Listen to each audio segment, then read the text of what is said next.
ในស្រទន់មានមុនស្នេហ៍ក្រៃទាំងចិត្តភ្លឹងអស់ស្មារតីតើបងគួរធ្វើយ៉ាងណាមើលភ្លាមដឹងអូនអ្នកទីក្រុងខ្លាចនឹងពេញមិនសាកសមបើបងអ្នកស្រែចំការទុំរូបរាងមិនសូវភ្លឺថ្លាតែចិត្តភ័ក្រក្តីស្នេហាធានាជឿជាក់លើបងអារម្មណ៍នាងអួលអាក់អេអាំងតែលាក់លួចស្នេហ៍ជួបភ្លាមអំអៀនអូនដឹងទេមានគេម្នាក់លួចប៉ែទៅបាញ់ដងបងអួលអាក់កែងផេងលេងស្រដីតែកៅភ្នែកអាចបញ្ជាក់នៃបងលងស្នេហ៍លើអូនហើយ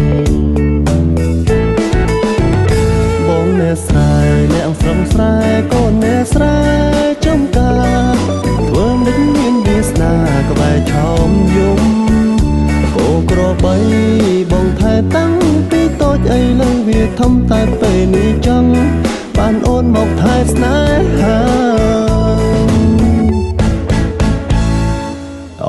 ល្អទាំងកាយទាំងចិត្តអូនធ្វើឲ្យបងគេនឹកថ្ងៃគិតយប់គិតអត់ស្បាយ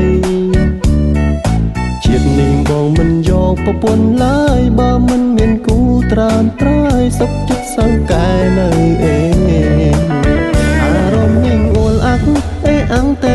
លាក់លួចស្នេហ៍ជួបភ្លាមអំអៀនអូនដឹងទេមានគេម្នាក់លួចប៉ែទៅបាញ់ដងបងអួលអាក់កែង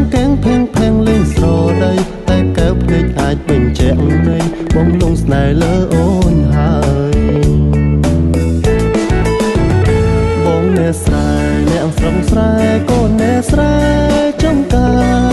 ធ្វើមិនមានវាសនាក្បែរឆោមយំ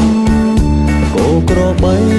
បងថែតាំងពីតូចអីលើវាធំតែពេលនេះចង់បានអូនមកថែស្នេហា